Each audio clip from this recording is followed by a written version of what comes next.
જ્યારે સમાજમાં શિક્ષણની વાત કરવામાં આવે તો સૌથી વધારે લોકો શિક્ષકોને દોષારોપણ કરતા હોય છે. તે કહેતા હોય છે કે વર્તમાન સમયમાં શિક્ષકો કશું કામ કરતા નથી, શિક્ષકો માત્ર મફતિયા પગાર લે છે, શિક્ષકની નોકરી એટલે શાંતિની નોકરી. પરંતુ ખરેખર એવું રહ્યું નથી. નમસ્કાર મિત્રો, હું છું જયમીન જોશી. સ્વાગત છે આપનું જયવાદમાં. શિક્ષકોની નોકરી હવે સરળ ન રહેવાનું કારણ શું? શું સરકાર શિક્ષકો માટે અલગ પ્રકારની કામગીરી કરી રહી છે? શું સરકાર શિક્ષકો માટે કંઈક નવું પરિવર્તન લાવી રહી છે? આ તમામ મુદ્દાઓની ચર્ચા જો શિક્ષક સાથે કરવામાં આવે તો શિક્ષક એવું કહે કે હવે પહેલાં જેવું શિક્ષણ રહ્યું નથી. શિક્ષણ ધીમે ધીમે નિમ્ન કક્ષાનું બનતું જાય છે, પરંતુ વહીવટી કામગીરી ઉચ્ચ કક્ષાની, વધુ અઘરી અને વધુ જટિલ બનતી જાય છે. વર્તમાન સ્થિતિમાં શિક્ષકોને એક નવી કામગીરી સોંપવામાં આવી છે. આ કામગીરીને સમજીએ તે પહેલાં આપણે દેખીએ કે શિક્ષકોને જ્યારથી શાળા ચાલુ થઈ છે ત્યાં સુધીમાં તેમને કેટલો અભ્યાસ કરાવ્યો છે અને કેટલી વહીવટી કામગીરી કરી છે. જ્યારે શાળા ચાલુ થઈ તે વખતે 1 મહિનો લગભગ શિક્ષકો એડમિશનમાં વ્યસ્ત રહ્યા. તે સાથે બાળકોને ટ્રેક કરવાની કામગીરી આવી, પછી ડાયસ પ્લસની કામગીરી આવી. એ દરમિયાન CTSની કામગીરી ચાલુ જ હતી. ત્યારબાદ નમોલક્ષ્મી યોજના, જે વેકેશનની અંદર જ શિક્ષકોને આપી દેવામાં આવ્યું હતું કે બાળકીઓ જેટલી પણ તમારી શાળામાં અભ્યાસ કરે છે તે તમામ નમોલક્ષ્મીના ફોર્મ શિક્ષકો જ શાળા તરફથી ભરશે. હવે જે બાળકી પાસે નમોલક્ષ્મીમાં ફોર્મ ભરવા માટે ડોક્યુમેન્ટ ન હતા, તેના ડોક્યુમેન્ટમાં જો ના કરવામાં આવે તો પણ ઉપરથી જવાબ માંગવામાં આવે કે તમારે ત્યાં કામ કેમ આટલું ઠંડુ છે, નમોલક્ષ્મીના ફોર્મ તમારે કેમ ભરાયા નથી. આ જ વાત ચાલતી હતી. લગભગ તેમાં 1.5 મહિનો નીકળી ગયો. ત્યારબાદ ડાયસ પ્લસના કામગીરી માટે પણ ઉપરથી પ્રેશર કરવામાં આવ્યું. વચ્ચે એકમ કસોટીનું પણ પ્રેશર કરવામાં આવ્યું. આ તમામ કામગીરી ચાલતી હતી ત્યાં નવી વાત આવી કે શિક્ષકોએ હવે EKYC પણ કરવું પડશે. EKYC એટલે શું? શાળાની અંદર એવા બાળકો જે ST અને SC કેટેગરીના છે, જેને સરકાર દ્વારા અમુક ચોક્કસ રકમ સહાય તરીકે મળતી હોય છે, જેને આપણે સામાન્ય શબ્દોમાં શિષ્યવૃત્તિ મળવી તેવું કહીએ છીએ. સરકાર દ્વારા બાળકોને 1500, 1600, 1700 અલગ અલગ રકમો ધોરણ વાઇઝ મળતી હોય છે. હવે આ ફોર્મ બાળક કેવી રીતે ભરી શકે? તો શિક્ષકો મોટાભાગે તેના ફોર્મ ભરતા હતા, પરંતુ તે કામગીરી પહેલાં સરળ હતી. ગત વર્ષે તેવું આવ્યું કે હવે આધાર કાર્ડની સાથે બાળકના નંબર અને બેંક અકાઉન્ટ લિંક જોઈએ. ગત વર્ષની આ કામગીરી માંડ થઈ, ત્યારે આ વર્ષે નવું આવ્યું કે BPL કાર્ડની અંદર જે બાળકના આધાર કાર્ડ જોઈન્ટ નહીં હોય, મોબાઈલ જોઈન્ટ નહીં હોય, લિંક નહીં હોય, તે બાળકોને શિષ્યવૃત્તિ મળવા પાત્ર નથી. એટલે જો શિષ્યવૃત્તિના ફોર્મ ભરવા હોય તો દરેક બાળકે પોતાના BPL કાર્ડની સાથે પોતાનું આધાર કાર્ડ અને મોબાઈલ નંબર અટેચ કરવાનો રહેશે. હવે જો આ કામગીરી બહારથી કરવાની હોત તો વાત અલગ હતી, કેમ કે બહાર KYC માટે અલગ ઓફિસો ચાલુ છે. જ્યાં રેશન કાર્ડ મળતું હોય છે ત્યાં પણ આ કામગીરી કરવામાં આવે છે અને મામલતદારમાં પણ આ કામગીરી ક્યાંક સુધી કરી આપવામાં આવતી હોય છે. પરંતુ જ્યારે EKYCની માંગણી થઈ ત્યારે તમામ બાળકો શાળાઓ છોડી અને લાઈનોમાં ઊભા રહી ગયા અને પોતાના BPL કાર્ડની સાથે પોતાનું આધાર કાર્ડ લિંક કરાવવા માટે સમય બરબાદ કરવા લાગ્યા. આ ચાલતું હતું એ દરમિયાન શિક્ષણ મંત્રીએ એવું કીધું કે ભાઈ, તમારા બાળકનો અભ્યાસ કરે છે તેનું EKYC હવે શાળા કક્ષાએ પણ કરી શકાશે. એટલે શાળા કક્ષાએ આ કામગીરી ચાલુ થઈ. હવે EKYC માટે બાળકનું BPL કાર્ડ મંગાવવાનું, 3 પ્રકારના OTP જનરેટ થાય, એ OTP નાખવાના. હવે OTP નંબર જે આવે એ વાલીના નંબર પર જે આધાર કાર્ડમાં લિંક હોય તે નંબર ઉપર આવે. હવે વાલી જો બહાર કામે ગયા હોય, નોકરી કરતા હોય કે પ્રદેશથી બહાર હોય તો વાલી પાછા આવી શકે એવું બનતું નથી. હવે વાલી જો બહાર હોય અને જો તમે નંબર બદલી કાઢ્યો હોય તો પણ તેમનો સંપર્ક થતો નથી, કેમ કે જ્યાં ST SCના બાળકોની વાત આવે તો મોટાભાગના માણસો કામ કરવા માટે બહાર ગયા હોય છે અને બાળક અભ્યાસ અર્થે ઘરે હોય, એટલે માતા પિતા શાળાના સંપર્કમાં વધુ પડતા આવતા નથી. બીજી બાજુ આ EKYCની જે વેબસાઇટ છે એ વેબસાઇટ એકદમ ધીમી ચાલે છે. બીજી બાજુ કે તેની અંદર 8 થી 9 પ્રકારની સહાયો આપવાની હોવાથી તે વેબસાઇટ કાયમ ફૂલ જ ચાલતી હોય છે. તે હેંગ થઈ જાય, વારંવાર તેને લોગિન કરવું પડે અને એ વેબસાઇટ એટલી બધી સ્લો હોય કે રાત્રે 12 1 વાગે કદાચ એનું ટ્રાફિક ઓછું થાય ને શિક્ષકો કામ કરી શકતા હોય.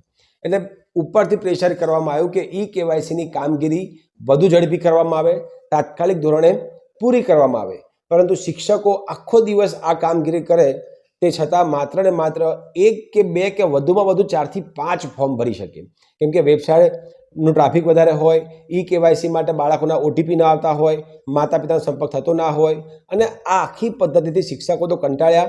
સમગ્ર શિક્ષણ ખાતું એટલું બધું જટિલ બની ગયું કે તમામ પ્રકારના શિક્ષકો એવો વિરોધ કરવા માંડ્યા કે ભાઈ અમારે આ પ્રકારની કામગીરી કરવાની થતી નથી, એના માટે અલગ લોકો હોય, અમારે તાલીમ લેવી પડે.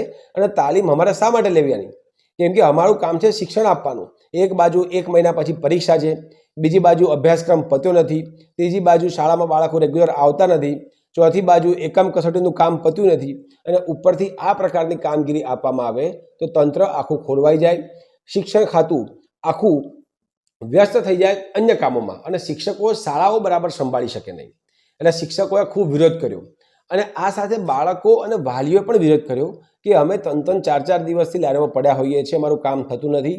કેટલાક બાળકોએ તો એવું પણ કીધું કે અમારે શિષ્યવૃત્તિ જોઈતી પણ નથી, અમારે કશું કરવું જ નથી, અમારે એ 1500, 1600 કે 1700 રૂપિયા માટે ઊભું રહેવું નથી. કેમ કે બાળકના વાલી જો બહાર કામ કરતા હોય તો એ વાલી પોતાનો આખો દિવસ બગાડી અને પાછા કામ બંધ કરીને આવે તો એમને પણ ઓછામાં ઓછા 1000 રૂપિયાનું નુકસાન જાય. અને આ કામગીરી ખૂબ લાંબી ચાલે. ભૂખ્યા તરસ્યા બાળકો પોતાનો અભ્યાસ મૂકી અને 2-3 દિવસ સુધી લાઈનમાં ઊભા રહેતા હોય છે. એટલે પરિણામે આ કેવાયસી માટે ખૂબ વિરોધ થયો. શિક્ષણ મંત્રીએ તેવું પણ કીધું કે હવે બાળકોને કેવાયસી માટે લાઈનમાં ઊભું રહેવું નહીં પડે, કેમ કે હવે કેવાયસીની જરૂર નથી. પરંતુ હજી સુધી વેબસાઇટ ઉપર આ પ્રકારની કોઈ અપડેટ આવી નથી, ન તો કોઈ પરિપત્ર આવ્યો છે. હવે વાત એમ થાય કે શિક્ષકો આના ફોર્મ ન ભરે તો શું વાંધો આવે, કેવાયસી ન કરાવે તો શું વાંધો આવે? કેમ કે શિષ્યવૃત્તિમાં ફોર્મ ભરવા એ બાળકની પોતાની મરજી છે. જો બાળક એમ કહે કે મારે ફોર્મ નથી ભરવું તો શા માટે ફોર્સ કરવાનો? શિષ્યવૃત્તિ નથી લેવી તો શા માટે ફોર્સ કરવાનો? પરંતુ વાત ત્યાં આવે છે, જો શાળાની અંદર 250 બાળક અભ્યાસ કરતા હોય અને એ 250 બાળકમાંથી લગભગ 50%થી પણ ઓછા બાળકોએ માંગણી કરી હોય શિષ્યવૃત્તિ માટેની, તો તેનો જવાબ માગવામાં આવે છે કે કેમ આ શાળાનું કામ ધીમું છે, આ શાળાના બાળકો શિષ્યવૃત્તિ લેવા માગતા કેમ નથી? કેમ કે આંકડાઓ ઓછા પડે તો બીજી બાજુ વિપક્ષ નજર રાખીને બેઠો હોય કે આ વખતે શિક્ષણમાં ગતબડા શું થયા, બાળકો શિષ્યવૃત્તિથી વંચિત કેમ રહ્યા.